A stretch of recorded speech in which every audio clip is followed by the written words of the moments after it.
सत साहिब साहेब गुरु तेरा ही आसरा। प्यारे ज्ञानी पुरुषों, परमपिता परमात्मा से अरदास करता हूँ कि आप सब खुशहाल रहो, आपका जीवन मंगलमय रहे और आप सभी भी मेरे साथ मिलकर यही प्रार्थना करो कि ये पूरा संसार सुख से बसे, सब में भाईचारा कायम रहे, हर इंसान को अपने आप का ज्ञान हो। तो प्यारे ज्ञानी पुरुषों, पिछली वीडियो में आपने सुना ग्रहों के बारे में। बहुत सी अज्ञानता होती है, उस अज्ञानता हमारे शरीर के रोम रोम में बसी हुई होती है। ऐसी अज्ञानता जब हमारे शरीर में आ जाती है तो वो हकीकत को कल्पना मानता है और कल्पना को हकीकत मानता है। ये पीछे वीडियो आपने सुनी, उसमें बताया भी होगा। लेकिन आज हमें जानना है कि वो ब्रह्मांड में जो है वही हमारे शरीर में है। जो पिंड में, पिंड का मतलब शरीर, जो पिंड में है वही ब्रह्मांड में है। बहुत से लोगों का कथन है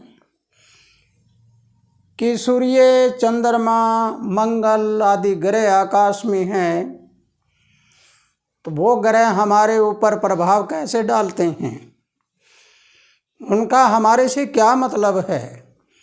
लेकिन मेरे प्यारे ज्ञानी पुरुषों, पिछली वीडियो में आपने ग्रहों का नंबर भी सुना, 1 से लेकर 9 तक नंबर कैसे लगे, गिनती कैसे चली, 0 क्या होता है, ये सब आपने सुना। तो आज इसका पूरा विश्लेषण करके आपको बताया जाएगा कि हकीकत में ये गिनती चली ये कैसे है, ज्ञान कैसे प्रचंड हुआ, आकाश वाले ग्रह क्या है और वही ग्रह हमारे शरीर में कहाँ रहते हैं। ऊपर वाले ग्रह का दोष होता है या हमारे अंदर वाले का दोष होता है। एक हमारे बीच में एक पर्दा लगा हुआ है, बहुत गहरा पर्दा है। उस पर्दे को अगर हम हटा दें तो हमें ये ज़रूर पता लग जाएगा कि मैं जो बना बैठा हूँ वो नहीं हूँ तो कुछ और, बना कुछ और बैठा हूँ। शुरुआत में जब इंसान ने किसी वस्तु की खोज करी, किसी पिंड और ग्रह की खोज करी, तो विज्ञान नहीं था, ज्ञान था वो। और ज्ञान के द्वारा आपको बताना चाहूँगा कि जैसे हवाई जहाज़ में ऐसे पंखे लगे हुए होते हैं बराबर, और उन पंखों में हवा जब काट के ऊपर चढ़ती है जहाज़, तो जैसे वो पंखे ऐसे ऊपर होते हैं तो ऊपर की ओर जाते हैं, बराबर करते हैं, बराबर चलते हैं, और नीचे के करते हैं तो नीचे आता है। एक हवाई जहाज़ हमारे अंदर है, इस स्थूल शरीर में, उसका नाम है सूक्ष्म शरीर। उस सूक्ष्म शरीर को उड़ाने के लिए हमारी आँखें हैं, ये पंखा है, ये उसकी पर है यानी पंख है। अगर हम इसको ऊपर की ओर ले जाते हैं तो हम ऊपर देखना शुरू कर देंगे, अर्थात हम आकाश में उड़ना शुरू कर देंगे। लेकिन हमारा स्थूल शरीर नहीं, सूक्ष्म शरीर उड़ता है। और वो उड़ने के बाद उसने देखा कि ऐसे ऐसे ये ब्रह्मांड में ग्रह है, और उस ग्रह को जब देखा तो कौन से ग्रह पर जाने के लिए मैंने शरीर में कहाँ ध्यान लगाया। इस बात को बड़े गौर से समझना होगा आपको कि अगर हम ये देखें सूर्य कहाँ है, ये हमारा दायां तरफ है, दायां, ये हमने पहले आपको बताया भी है। ये दायां तरफ है हमारे शरीर का, और ये दाईं सवर है, ये सूर्य से संबंधित है। कहने का भावार्थ ये है कि जैसे सूर्य में ताप है, इसी प्रकार ये सूर्य सवर हमारा दायां सवर है, और दाएं सवर का संबंध है वो हमारी आत्मा से है। अब आपको बहुत गहराई से समझना होगा कि आत्मा का संबंध सूर्य से है, तो हमारा ध्यान नीचे आएगा या ऊपर जाएगा। ऊपर जाएगा, क्योंकि ये सूर्य आत्मा है और ये आत्मा जब ऊपर चली जाती है तो ये होती है परम आत्मा, परम जमा आत्मा हो जाती है। यानी परम आत्मा का मतलब होता है कि इस रेंज से बाहर निकलकर उससे दूरी की आत्मा, यानी जो सर्वश्रेष्ठ बादशाह है, जो ब्रह्मांड का पूरे का संचालन करता है, ऐसी एक ऊर्जा, उस ऊर्जा का नाम है परम आत्मा। आप प्यारे ज्ञानी पुरुषों, आपने सूर्य को देखा, हमारा ये सूर्य शवर है, और इस सूर्य का एक विकल्प यानी इसका परारूप, उसका नाम होता है केतु। ये केतु भी एक ग्रह है। केतु का मतलब होता है कौतक कराने वाला। कौतक का मतलब होता है नाच नचाने वाला। नाच नचाने वाले का मतलब होता है झगड़ा कराने वाला, और झगड़ा कराने वाले का मतलब है किसी दूसरे के इशारे पर नाचना। ये होता है। तो अगर इसको आपने समझ लिया है तो ये हमारा है बायां तरफ। बाईं तरफ का सवर है हमारा ये, इस हाथ वाला, ये होता है चंद्रमा। अब सूर्य तो एक है और एक जैसी अवस्था में रहता है, क्योंकि सूर्य एक आत्मा है। ये आपको बता चुके हैं कि धरती हमारा शरीर है, ये आत्मा के गिरद घूमती है। अब ये चंद्रमा है, ये हमारा मन है। ये मन एक बार तो इससे नीचे आता है और एक बार इससे ऊपर जाता है। ऊपर जाता है तो पूर्णिमा की ओर होता है, नीचे आता तो अमावस्या की ओर होता है।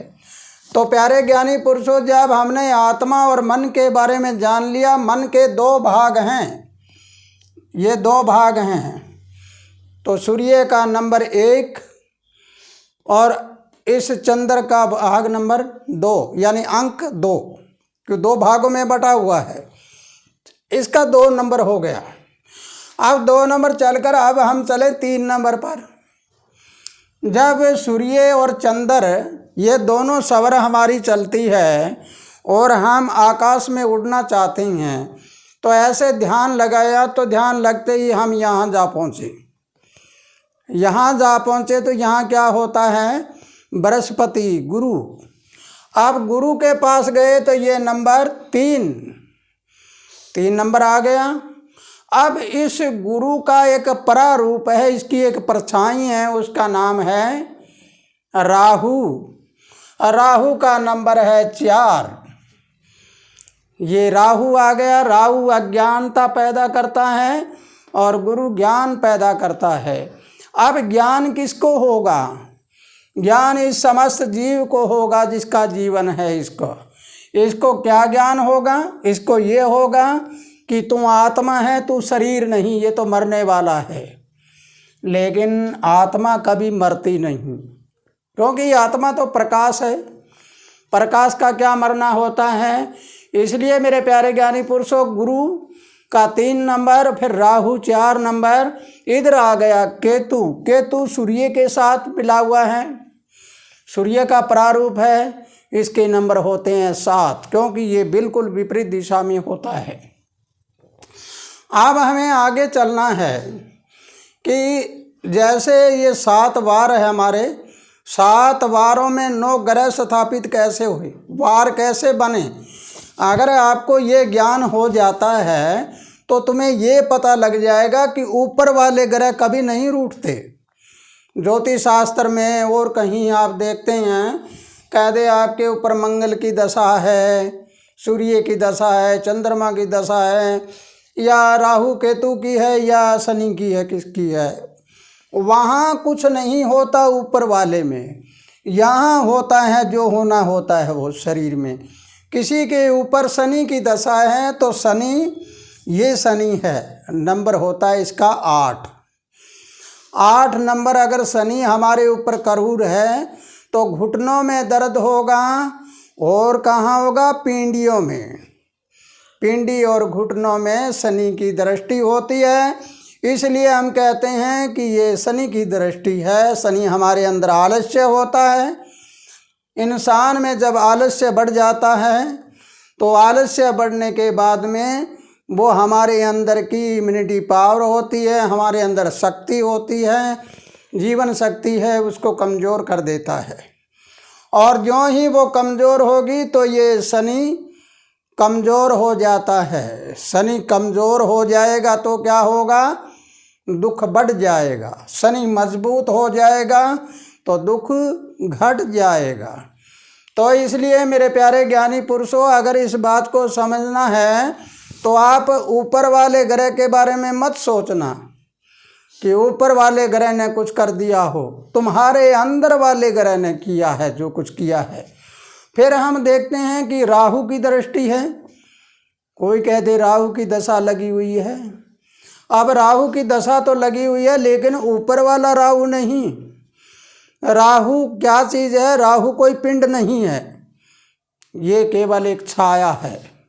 और वो छाया राहु ये गर्दन से ऊपर ऊपर होता है। अब यहाँ अज्ञानता आ जाए तो इस शरीर को जब वो ऐसे इशारा करेगा कि ऐसे चल, तो वो भाग कर ले जाएगा, कहीं ठेके में ले जाएगा शराब पीने के लिए, कहीं गलत काम करने के लिए, बदनामी वाले काम करने के लिए, या लड़ाई झगड़ा वाले के लिए। इस तरह अनेक बुरे काम करवाएगा, बुरे काम करवाएगा। इस राहु को डांटने के लिए क्या करें? गुरु के उपाय करें। गुरु का उपाय का मतलब क्या हुआ? गुरु की दृष्टि में जो गुरु को ताकत बढ़ाने के लिए जो चीज़ होती है वो करिए। और उसके बारे में आपको बिल्कुल साफ सुथरे शब्दों में बताया जाएगा कि हकीकत में हम इनको डांटें कैसे। तो जब ये राहु की दृष्टि है, इसको डांटने के लिए गुरु को मजबूत करना, और मजबूत करने के लिए राहु की दृष्टि को डांटने के लिए बुध को भी मजबूत किया जा सकता है। बुध का मतलब हमारी बुद्धि।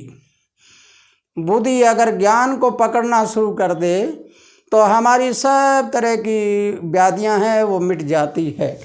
तो इसलिए मेरे प्यारे ज्ञानी पुरुषों, ये गुरु, सूर्य और चंद्र, इनके बीच में ज्ञान है। ये राहु अज्ञानता और वो पिंडी मन में आ जाता है। पिंड का मन है, उस मन में आकर मन को उथल पुथल कर देता है। इसलिए हमें उपाय क्या करना चाहिए, इसके बारे में सोचना है।